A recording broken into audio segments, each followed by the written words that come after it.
जय हिंद दोस्तों। आप सभी का हार्ट डायबिटीज़ प्रोग्राम में स्वागत है। आज हम बात करने वाले हैं उन डायबिटीज़ के पेशेंट्स के बारे में जिन्हें डायबिटीज़ तो है ही, साथ में वे रमज़ान के दौरान उपवास रखना चाहते हैं। रमज़ान के दौरान उपवास का इसलिए महत्व है कि ये एक लंबा लगभग 4 हफ्ते का समय होता है और उन 4 हफ्तों में जो उनका रूटीन होता है वो पूरा बदल जाता है कि सूर्योदय से लेकर सूर्यास्त तक उनको कुछ खाना नहीं होता, न पानी, और उसके बाद शाम को उनका खाना होता है और सुबह शेरी करके और फिर वो अपना उपवास शुरू करते हैं और इफ्तार से अंत करते हैं। रूटीनली सुबह शाम खाना खाते हैं, पर ये लगभग 12 घंटे का जो अंतर रहता है जिसमें कि पानी भी नहीं पीते हैं, तो ये बहुत महत्वपूर्ण है और ये लगातार 4 हफ्तों तक चलता है। तो इस दौरान आपका पूरा बायोलॉजिकल क्लॉक चेंज हो जाता है। और डायबिटीज़ के मरीज़ जिनको बहुत सारी दवाइयाँ चल रही है, 4 या 5 तरह के दवाई चल रही है या इंसुलिन चल रहे हैं, उनको अपनी दिनचर्या में आमूलचूल परिवर्तन करना होता है, दवाइयों का परिवर्तन करना होता है। और सबसे बड़ी विडंबना ये है कि जब रमज़ान आते हैं तो उसके पहले जो डायबिटीज़ के मुस्लिम डायबिटीज़ के मित्र हैं वो 1 या 2 दिन पहले आते हैं और उसको कि रमज़ान के दौरान हम दवाइयाँ कैसे लें। कुछ केसेस में तो ये बहुत आसान होता है कि आपकी दवाई का टाइम शेड्यूल बदल दिया जाए और आपका शुगर कंट्रोल होता है, और इसमें रिस्क रहती है हाइपोग्लाइसीमिया यानी शक्कर की कमी होना, जो कि एक महत्वपूर्ण रिस्क है। तो उसको रोकने के लिए, क्योंकि 12 घंटे आपको बिल्कुल निर्जलावस्था में रहना रहता है, कोई पानी नहीं, कोई खाना नहीं, उस दौरान हाइपोग्लाइसीमिया होने की संभावना रहती है। अब कई प्रकार की दवाइयाँ होती है, कुछ इंसुलिन और एक सल्फोनिल यूरिया जो आपका हाइपोग्लाइसीमिया की रिस्क को बढ़ा देते हैं। ऐसी दवाइयों को बहुत सोच समझकर उपयोग में लाना चाहिए। ये डॉक्टर्स के लिए है और डॉक्टर्स आपका प्रोफाइल देखकर आपकी दवाइयों में परिवर्तन करते हैं। जिनका बहुत अच्छा कंट्रोल है उनकी दवाइयों में थोड़ी कमी की जा सकती है या बदलाव किया जाता है। ये डॉक्टर्स आपके प्रोफाइल को देखकर ही करते हैं। मैं यहाँ जो भी बात बोल रहा हूँ तो वो सभी के लिए लागू नहीं हो सकती, क्योंकि हर मरीज़ अपने आप में एक अलग व्यक्ति होता है और उसका डायबिटीज़ का प्रोफाइल, उसकी दवाइयाँ, वो सब अलग होती है। तो जो बात किसी एक के लिए सच है वो ज़रूरी नहीं कि दूसरे के लिए भी सच हो। इसका सबसे अच्छा तरीका ये होता है कि रमज़ान आने के कुछ दिन पहले आप एक रमज़ान के जो उपवास हैं उसका एक मॉक ड्रिल करें। जैसे फायर ब्रिगेड मॉक ड्रिल करता है, तो आप उसी प्रकार से रमज़ान का उपवास रखें और उस दौरान अपनी दवाइयों का एडजस्टमेंट और बार बार ब्लड ग्लूकोज की टेस्ट करें। तो उससे ये पता लगेगा कि आपका ब्लड ग्लूकोज किस तरह से बिहेव करता है और उस प्रकार से आपकी दवाइयों में बदलाव किया जा सकता है। परंतु विडंबना ये है कि बार बार ब्लड ग्लूकोज करना सबके लिए संभव नहीं होता या करना नहीं चाहते, तो ये एक मुश्किल काम है। और दूसरा एक और जो गलत धारणा है कि ब्लड ग्लूकोज टेस्ट करने के लिए जो फिंगर प्रिक करते हैं या सुई चुभोते हैं तो उससे उनका फास्ट टूट जाता है। तो ये भी एक गलत धारणा जिसको निकालना चाहिए कि उससे आपका फास्ट नहीं टूटता है। धार्मिक धारणाएं अपनी जगह अलग हैं, पर ये वैज्ञानिक धारणा है कि उससे, क्योंकि आप अंदर कुछ इंजेस्ट नहीं कर रहे हैं, कुछ खा नहीं रहे हैं, तो वो ब्लड ग्लूकोज करने से आपका कोई नुकसान नहीं होता। और ये मॉक ड्रिल अगर कुछ सप्ताह पहले की जाए, बुक्स तो बोलती हैं, गाइडलाइंस बोलती हैं कि 4 से 6 हफ्ता पहले रमज़ान की तैयारी करना चाहिए और किस प्रकार का शेड्यूल आपका रमज़ान के दौरान रहेगा। और रमज़ान ख़त्म होने के बाद फिर से आपका प्रोफाइल चेक करना चाहिए और आपकी दवाइयों में फिर से बदलाव करना चाहिए, क्योंकि ये पूरा 1 महीना में आपकी बायोलॉजिकल क्लॉक चेंज हो जाती है। जैसे उसको बहुत सिंपल तरीके से समझें कि जो लोग विदेश गए हों, तो जो लंबी यात्रा पे ख़ास तौर पे अमेरिका या जहाँ लंबी हवाई यात्रा होती है 22-24 घंटे की, तो आप जेट लैग से और टाइम का डिफरेंस होता है वहाँ पर, जब हमारे यहाँ सुबह होती है वहाँ रात होती है, तो आपको एक जेट लैग होता है, यानी उस दौरान आपका बायोलॉजिकल क्लॉक चेंज हो जाता है। तो आप वहाँ जाकर भी 2-4 दिन परेशान रहते हैं और वापस आकर भी 2-4 दिन परेशान रहते हैं। वैसे ही रमज़ान के दौरान होता है, क्योंकि आपका पूरा बायोलॉजिकल क्लॉक चेंज हो जाता है और आपकी बॉडी उस की जो सर्कैडियन रिदम रहती है, यानी जो 11 महीने आपका रूटीन रहता है, उससे एक अलग 1 महीने का रूटीन हो जाता है। तो ये कुछ चीज़ें हैं और इसमें सबसे इम्पॉर्टेंट जो है इसका ये डायबिटीज़ के मैनेजमेंट का चेंज करने की जो दवाइयों को चेंज करना या आपका रूटीन दवाइयों का रूटीन बदलना, उसकी वजह की डायबिटीज़ में हाइपोग्लाइसीमिया यानी शक्कर ब्लड में ग्लूकोज की कमी होने की संभावना, और वो जानलेवा हो सकती है। वो इमीडिएटली जानलेवा हो सकती है। थोड़ा सा ब्लड ग्लूकोज बढ़ा रहे तो आपको इमीडिएटली जानलेवा नहीं होता, परंतु कम होना इमीडिएटली जानलेवा हो सकता है। तो ये सावधानियाँ आपको बरतना चाहिए।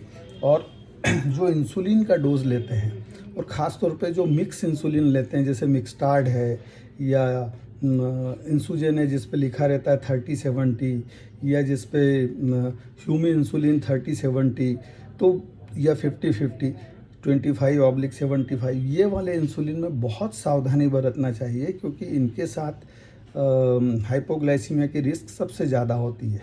ऐसे ही जो सल्फोनिल यूरिया ग्रुप की दवाइयाँ होती है, बहुत लोग चाहते हैं कि हमारी डायबिटीज़ एक गोली से कंट्रोल हो, तो वो एक गोली में कई प्रकार की दवाइयाँ मिक्स होती है, तो उसमें आपको हाइपोग्लाइसीमिया की रिस्क बढ़ जाती है। तो आपको हाइपोग्लाइसीमिया की रिस्क कम करना है, ना कि दवाइयों की संख्या कम करना है। 4 गोली हो और उनकी हाइपोग्लाइसीमिया की रिस्क कम हो तो वो बेहतर है, बजाय इसके कि एक गोली हो और ग्लाइसीमिया की रिस्क ज़्यादा हो। तो ये कुछ सावधानियां आपको बरतनी चाहिए। और इसका सबसे अच्छा तरीका है कि मॉक ड्रिल फॉर रमज़ान, यानी आप 1 या 2 हफ्ता पहले 1 या 2 दिन का रमज़ान जैसा फास्ट रखें, और उस समय चूँकि रमज़ान नहीं होते तो आपके पास एक लिबर्टी भी होगी कि आप कि आप अपना रोज़ा उस दिन बीच में भी खोल सकते हैं अगर कोई इमरजेंसी क्रिएट हो, और उससे ये भी पता लगेगा कि आप रमज़ान का फास्ट कर पाएंगे या नहीं। अगर नहीं कर पाते हैं तो अपने डॉक्टर की सलाह से उसके लिए सोचिए, या ना करें, या करना ही चाहते हैं तो फिर उसके क्या उपाय हो सकते हैं, ये आप अपने डॉक्टर से बात करें। तो ये कुछ सावधानियां हैं, और उसमें मोस्ट इम्पॉर्टेंट थिंग है कि ब्लड ग्लूकोज की कमी। यहाँ पर आपको एक चीज़ और कि ब्लड ग्लूकोज भले रमज़ान हो या ना हो, आपको अपना फ्रीक्वेंट ब्लड ग्लूकोज मॉनिटरिंग करना चाहिए, या self monitoring of blood glucose. लोग महीना में एक बार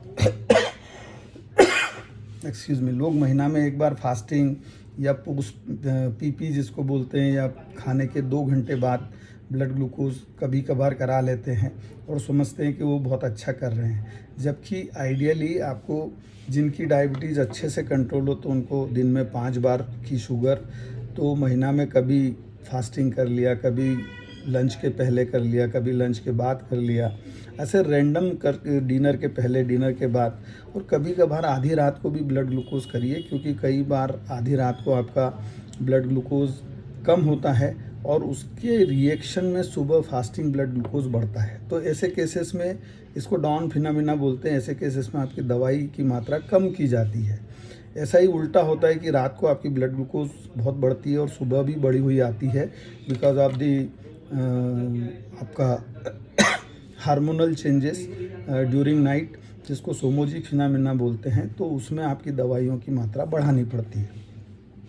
तो ये frequent blood glucose monitoring is very important. इसलिए इसमें डायबिटीज़ के प्रत्येक मरीज़ के पास एक ब्लड ग्लूकोमीटर ज़रूर होना चाहिए, और उसको यदा कदा ना यूज़ करके, यानी कभी कभार यूज़ ना करके, बहुत फ्रीक्वेंटली, जितना ज़्यादा उसका उपयोग करते हैं उतने आपके कॉम्प्लिकेशंस से होने की संभावना कम हो जाती है। लॉन्ग टर्म और short term complications hypoglycaemia, long term complications neuropathy, retinopathy, nephropathy, जो किडनी की खराबी है, आँखों की पर्दे की खराबी है, या हार्ट अटैक आने की संभावना है, ये सब चीज़ें कम हो जाती है। तो इन्हीं सब चीज़ों का आप ध्यान रखिए। रमज़ान के पहले एक मॉक ड्रिल करिए रमज़ान के लिए कि हम उपवास कर पाएंगे या नहीं, और उस दौरान हमें क्या सावधानी बरतना है, क्या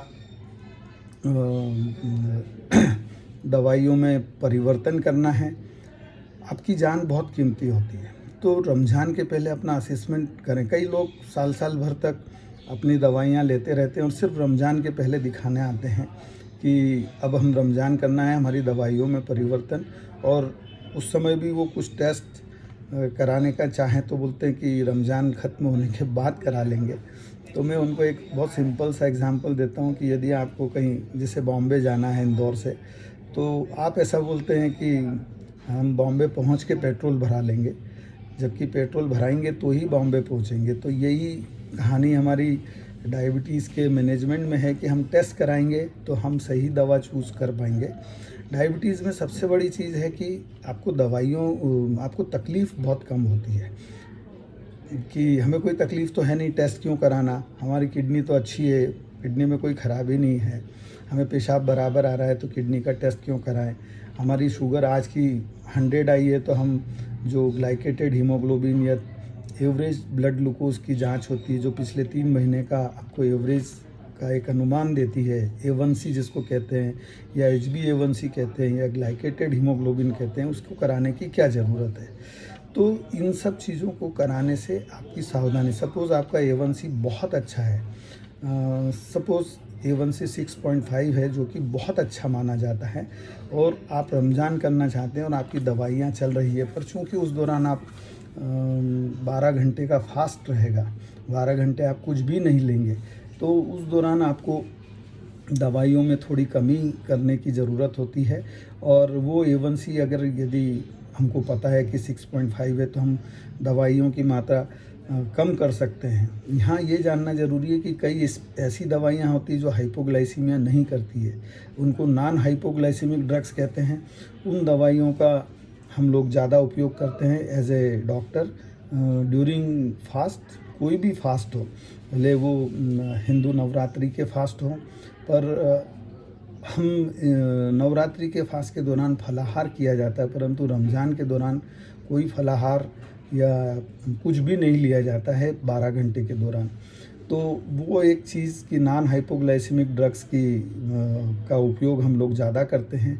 और हाइपोग्लाइसेमिक ड्रग्स होती हैं, अब चूँकि नाम लेना संभव नहीं है कि बहुत सारे प्रकार की दवाइयाँ हैं और वो आपको कंफ्यूज कर सकती है, तो हाइपोग्लाइसेमिक ड्रग्स का डोज़ हम कम करते हैं और उनका डोज़ का टाइम बदलते हैं। जो सुबह डोज़ ज़्यादा देते हैं वो रमज़ान के दौरान हम इफ्तार के टाइम पे कर देते हैं, और जो रात का डोज कम रखते हैं वो शेरी के टाइम पे दे देते हैं अगर वो नॉन हाइपोग्लाइसेमिक ड्रग है, या फिर उसमें हम कुछ लिबर्टी लेते हुए उन दवाइयों की मात्रा कम करते हैं। तो इस प्रकार से ये बहुत सारी चीज़ों को हमें ध्यान में रखना होता है। ये सिर्फ दवा लिखने का काम नहीं होता, आपके सारे फैक्टर्स, आपका हार्ट का स्टेटस, आपकी किडनी की स्टेटस क्या है, अगर आपको किडनी की तकलीफ़ है और आप इंसुलिन ले रहे हैं तो आपको हाइपोग्लाइसीमिया होने की संभावना ज़्यादा होती है। अगर आपको हार्ट की प्रॉब्लम है, हार्ट अटैक है, तो भी हमको हाइपोग्लाइसीमिया अवॉइड करना चाहिए, क्योंकि उस दौरान आपको एक नया हाइपोग्लाइसीमिया के दौरान नया हार्ट अटैक या कार्डियक अरिथमियाज हो सकते हैं जो कि जानलेवा साबित हो सकते हैं। तो ये बहुत सारे फैक्टर्स होते हैं, ये कुछ तो मैंने जो कि आप आसानी से समझ सकते हैं वो बताए हैं, परंतु और भी बहुत सारी चीज़ें रहती है जो हमें ध्यान में रखनी रहती है। एक SGLT2 इनहिबिटर ग्रुप की दवाइयाँ होती है जिसमें पेशाब बहुत अधिक आता है, प्यास भी ज़्यादा लगती है। उन दवाइयों को चूँकि आप 12 घंटे पानी भी नहीं पीते, तो वो शाम के समय हम उपयोग में लाते हैं ताकि आपको पानी की कमी महसूस ना हो। तो ये कुछ चीज़ें हैं जिन्हें हम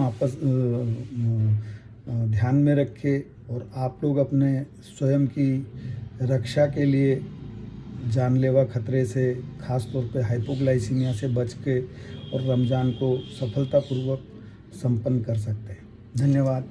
जय हिंद, जय भारत।